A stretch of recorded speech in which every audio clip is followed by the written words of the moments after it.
I worked really, really hard for this race, and not only just the race itself and the physical aspect of it, but I've learned an incredible amount about myself in the past 2 years, and I've overcome just so much, dealing with anxiety and an eating disorder, and it felt really victorious to be out on that course where I was, and feeling at that point just feeling so good.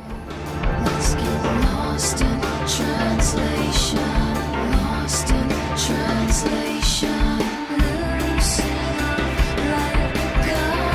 I'm an all or nothing type of person. If you haven't, like, I think I can see that. I respect it.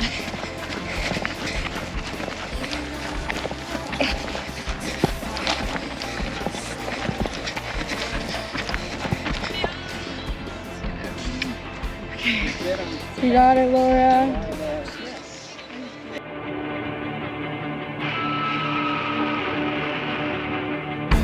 As we speak, in other ways. Two of us started planning the Coyote 2 Moon, and the theme here is that you start late, you started on a full moon, and then you get to run through that night, and then because you started late, you're going to get a second night, right? And then you get another full moon. I was alone for all but about 16 miles. The first night section was quite peaceful. It was nice. Like running at night is it's scary until you get out there and you kind of sink into the darkness, because you're in the wilderness at night. There's critters. There's the darkness. It's a little more scary than the light.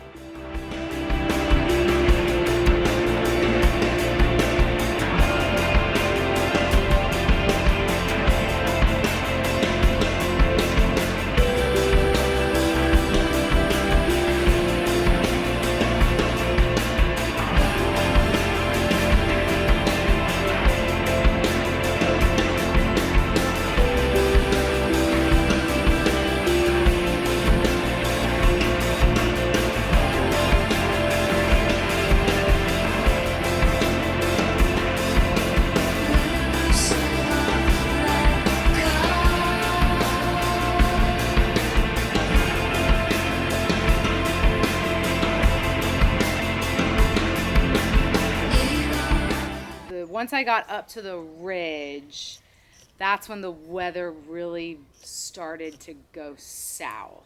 Yeah, I mean, it was extremely intimidating to me. So I was stationed at the top of Rose Valley Road, and most of the runners were headed towards Gridley.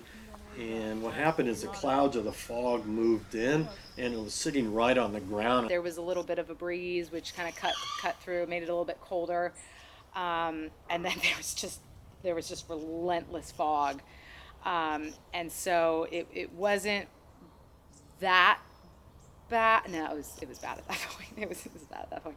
And it was amazing. I was in my cab, and I could not see the hood of my truck. Visibility was that low. Pretty much the whole time on the ridge for 5 or 6 hours, I'd say, the fog was so dense that I could not flip my headlamp up to see around me, because I couldn't see anything. I couldn't see anything. I ran this back in 2009, finished in like 29 hours or so. But then we had another couple of years where we had like torrential rains. We had snow on the ridge.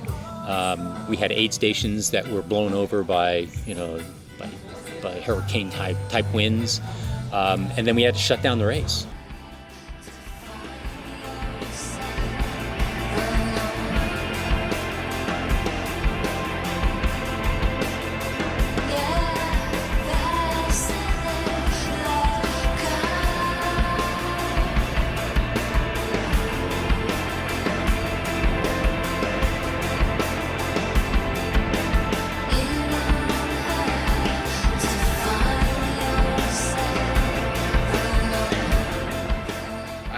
foresee that I wouldn't sleep much at all during the weekend.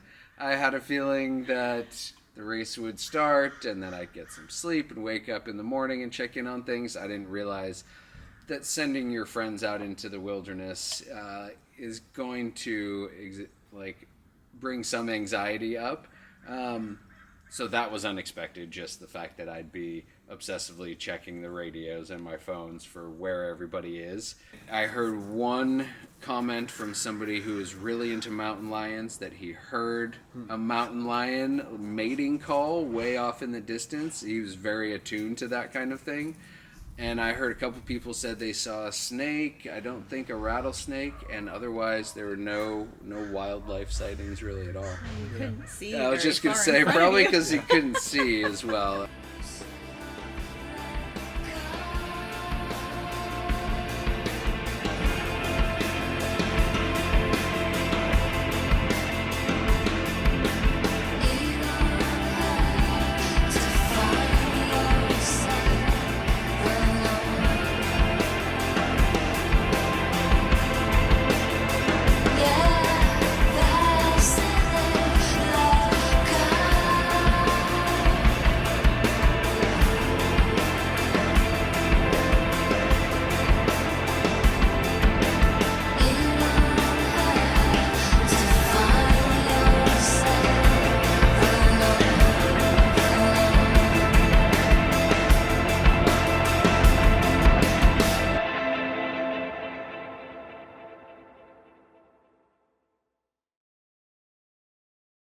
Those big panic attacks aren't there anymore. Those big, those huge, overwhelming anxiety attacks aren't really there. They happen, but to so much of a smaller extent.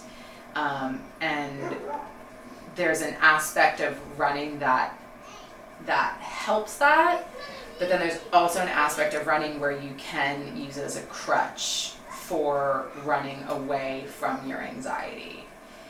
And so at one point I started looking at the running like, okay, maybe I don't want to run away from it, but maybe it's something that I'm running towards, and maybe it's something that I'm running to discover something, or to sit with something, or to just feel something fully.